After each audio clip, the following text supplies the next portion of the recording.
Escuchando precisamente esta conversación, nuestra próxima invitada, la presidenta del PPD, Natalia Piergentili, precisamente para saber cómo se avanza en estas conversaciones. Primero que nada, Natalia, la saludamos. Buenas tardes, bienvenida a Noticias 24.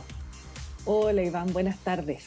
Bueno, quedamos todos un poco sorprendidos, primero por el anuncio yo me imagino que a ustedes también le tiene que haber sorprendido si estuvo ahí en la reunión como si lo estuvo, ¿no? Que el gobierno afirmara que había un acuerdo cuando, habiendo habido avances y a lo mejor consensos, que uno podría pensar que es lo que había, acuerdo propiamente tal, con firma, con rúbrica, con decir estamos listos en esto, no lo había. ¿Por qué se produce eso en su opinión, primero que nada? A ver, yo creo que eso puede haber sido un error solo de ímpetu, porque lo que hubo efectivamente fueron acuerdos parciales de una reunión. O sea, lo que para muchos, y que yo misma en mi Twitter lo consigné como acuerdos, fueron en el fondo los acuerdos de esta primera reunión. Creo que efectivamente el senador Chaguán y Chile Vamos tiene un punto cuando señalan, perdón, mi hija, no saludo, no No, pues quiero la saludar. saludamos, pues ¿qué problema hay? Porque cariños para ella también. Cuando señala que el gobierno efectivamente está siendo un observador, un apoyador, y yo creo que a lo mejor la vocería de la ministra Vallejo fue muy apresurada. Yo creo que ahí Chile Vamos tiene un punto. Dicho eso, ninguno de nosotros, de los partidos del oficialismo, creemos que lo que pasó el lunes fue una reunión definitoria. Fue una primera reunión donde se llegaron a ciertos acuerdos preliminares que quisimos socializar. De modo que aquí no le estamos poniendo ni plazos ni imputando acuerdos que no existen, etcétera. Creo que aquí hay un problema de comunicación que podemos sortear sin la necesidad de que Chile Vamos se reste del debate. Sí, lo que pasa es que usted habla de este ímpetu o a lo mejor apresuramiento, pero si uno ve incluso la publicación de la ministra, la tenemos en sus redes sociales, dice, la suma, la estoy leyendo textual, la suma de voluntades de los distintos partidos ha logrado, eso es una definición, ha logrado encauzar democráticamente este nuevo proceso constituyente que tendrá, también es otra definición, hay un nuevo proceso, hay un acuerdo y va a ser así. Un órgano electo con independientes, pueblos originarios, paritario, con apoyo de expertas y expertos. Eso uno puede esperarlo a lo mejor de una persona que tenga poca experiencia política. Aquí la juventud de la ministra no tiene nada que ver con su vasta trayectoria política. ¿Qué pasó allí? Por eso quiero un poco entender, porque usted dice Renovación Nacional, la UDI, Evópolis, tienen un punto. Y uno a la luz de escuchar hablar lo que recién decían los senadores, es muy distinto que las personas vayan avanzando en un consenso, lleguen a puntos de común acuerdo, a firmar, a rubricar un documento que diga esto está listo. ¿Qué pasó? Porque uno no puede pensar que hay solo un apresuramiento o el gobierno debiera marginarse, cree usted, de estas conversaciones. A ver, yo creo que el gobierno no ha sido un actor protagonista de estas conversaciones. Yo creo que podríamos preguntarle a la ministra Vallejo qué le informó de que esto era un acuerdo, porque yo nunca hablé con la ministra Vallejo, no sé si alguien de los partidos oficialistas fue el encargado de señalarle esto que fue parte de la vocería. Pero le insisto, acá quienes hemos sido los protagonistas somos los partidos políticos que tenemos representación parlamentaria, que tenemos una obligación de generar una modificación constitucional para que este proceso siga y, insisto, quizás conversar con Chile Vamos respecto de que el gobierno no haga vocería respecto a esta materia, que los únicos voceros sean una persona de cada sector político, oficialismo y oposición. Pero eso lo podemos conversar. Pero de ahí a que a partir de este error, por consignarlo de alguna manera, se detengan las conversaciones, a mí me preocupa, porque hay un tema de fondo, Iván. Porque despejado que yo puedo asumir que esto fue un error y pedirle a las autoridades, en este caso la ministra Vallejo, que ojalá no existan más vocerías de este proceso de conversaciones. ¿Usted está de acuerdo con eso? Podría estarlo, no tengo ningún problema, por eso le digo, me pongo en el caso. Pero desconocer que hubo no un acuerdo final, sino un avance donde se produjo un acuerdo en dos ámbitos, me parece preocupante. Ya, entonces le voy a Por eso yo le decía...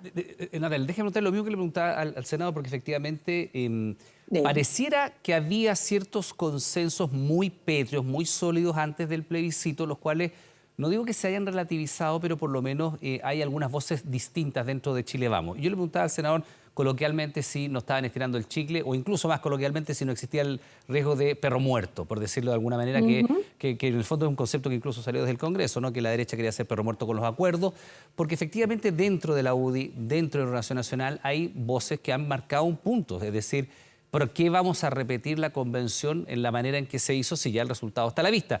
Y, por ejemplo, allí el tema de los independientes y la participación que tuvieron está cuestionado.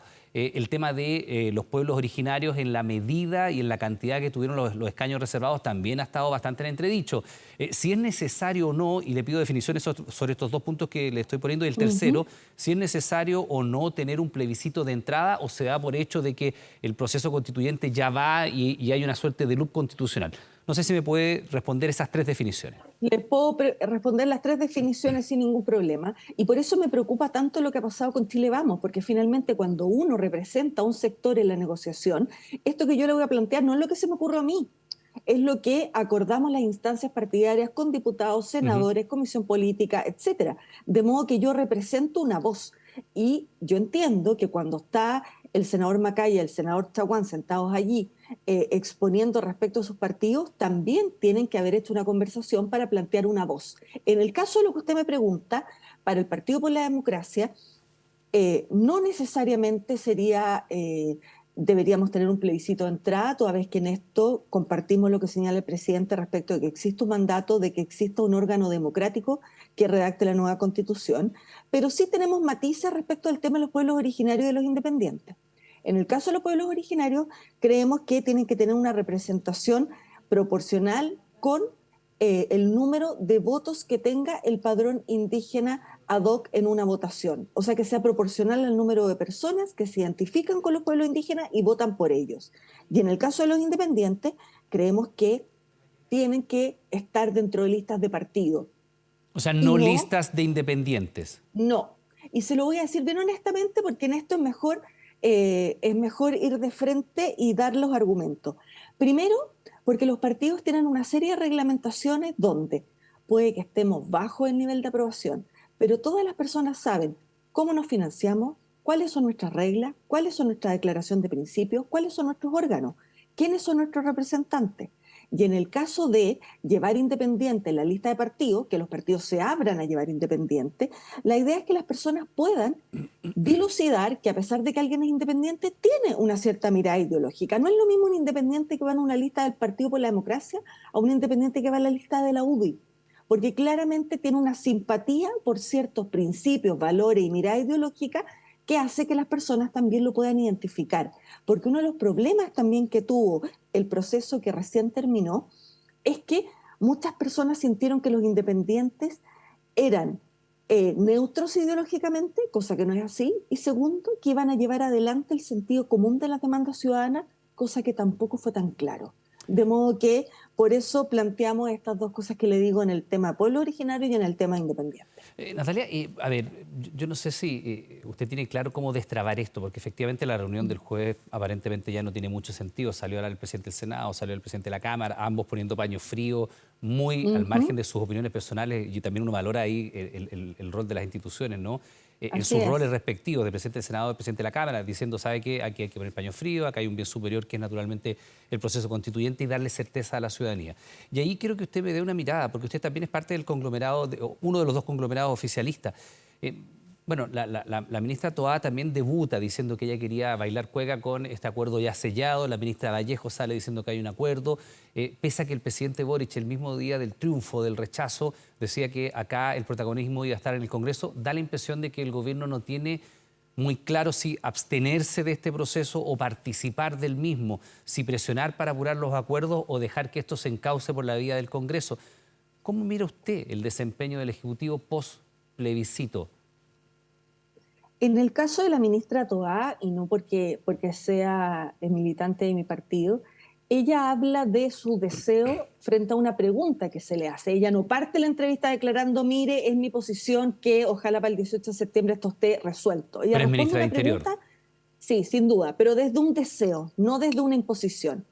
Y sí creo que, insisto, nosotros estamos muy abiertos a una conversación con Chile Vamos respecto de cuáles fueron aquellas cosas que ellos sintieron que no fueron apropiadas. Por ejemplo, la vocería de la ministra Vallejo respecto de un acuerdo parcial o del resultado de una reunión. Despejemos eso.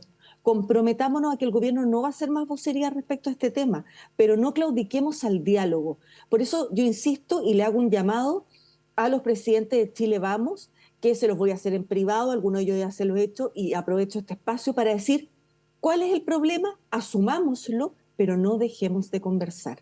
Eso le hace mal al país, le hace mal a la democracia, le hace mal a la incertidumbre que tenemos hoy día. Por lo tanto, cualquier otra cosa es mejorable y subsanable, pero no nos restemos del diálogo. Ahora, Natalia, también le aprovecho de preguntar, porque en estos últimos días especialmente, y de hecho nosotros lo conversábamos con los invitados en Estado Nacional el fin de semana a propósito de quién se va a hacer responsable o en qué minuto se va a mirar las razones por las cuales fracasó el proceso constituyente. Y si uno escuchaba y ponía al aire, nosotros nos tocó estar en la transmisión, las reacciones de ese mismo día en caliente, había mucho de culpar a una campaña multimillonaria, no tengo idea, a la derecha, a financiamientos extraordinarios, que efectivamente hubo más plata en el rechazo que en el apruebo, no cabe duda, pero endilgarle la responsabilidad del resultado a eso es menospreciar un poco la voluntad ciudadana, que va a estar muy expuesta a que porque un aviso le diga que vote rechazo, va a votar rechazo. También la instalación de las fake news, etcétera. Pero poca autocrítica. Ha pasado un tiempo y yo me imagino que ya es prudente empezar a decir, mire, hay cosas que funcionaron mal. Veíamos recién durante la jornada de ayer, ¿no?, uno de los constituyentes, Baradit, que publica un libro con lo que pasa al interior de la convención y da cuenta que efectivamente, por ejemplo, uno de los hechos que se dijo era una fake news y que aparentemente no lo habría sido tanto, esta supuesta fiesta de constituyentes en Concepción, en el Biobío, en un hotel X, parece que sí ocurrió. Entonces, no es momento de empezar a pensar y empezar a ver, mire, el proceso falló por esto, esto y esto otro, teniendo en consideración lo que yo ya le digo, ¿no?, la campaña que tenía más dinero, el rechazo, lo que usted quiera. Pero hubo ciertas actuaciones de independientes que también estuvieron dentro de listas que fueron promovidas por, entre otros, la ex Nueva Mayoría, ex Concertación, como usted quiera. ¿Se va a hacer el mea culpa en algún momento? ¿No es prudente empezar a hacerlo ya? Bueno, Iván, nosotros como partido lo hemos estado haciendo. A mí me ha correspondido tener algunos espacios frente a la opinión pública y yo estoy completamente en desacuerdo con las cosas que usted ha señalado que han sucedido. Creo que la ciudadanía es mucho más sabia de lo que la clase política cree, que el triunfo del rechazo fue abrumador, de modo que si hubiera sido por un margen estrecho, a lo mejor discutamos qué rol tuvo una fake news o un poco más de plata en una campaña, pero fue tan rotundo que eso nos obliga a mirar hacia adentro. Y yo creo que por de pronto tenemos dos cosas que visualizar. Una, que los chilenos quieren espacios de diálogo y de respeto, que se respeten las instituciones, y siento que la convención instaló un estado de ánimo del cual fue difícil salir. Y segundo, ¿Eso es el porque además, octubrismo, Natalia, perdón? bueno, yo creo que el octubrismo es algo que los chilenos no quieren volver a presenciar. Siento que si bien el estallido social fue un remesón hacia la institucionalidad, el propio país tomó un camino, que fue el camino del diálogo y la construcción de un nuevo pacto social. De modo que las posiciones antagónicas, dogmáticas o extremistas son algo que claramente, no solo el voto voluntario, sino además las mismas opiniones de personas de a pie respecto del proceso constituyente nos pueden dar una lección. Y creo además, Iván, algo muy importante.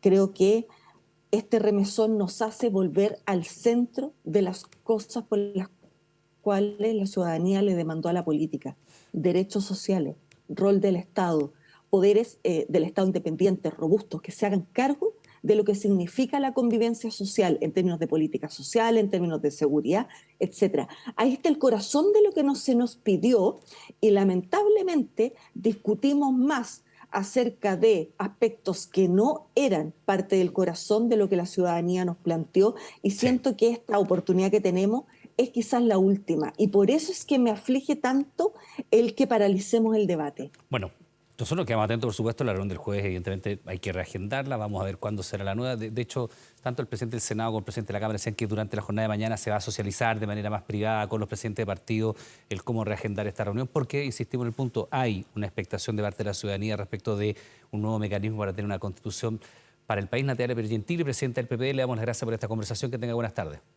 Gracias a usted, Iván. Oye, y saluden a su hija que andaba por ahí dando vueltas, así que...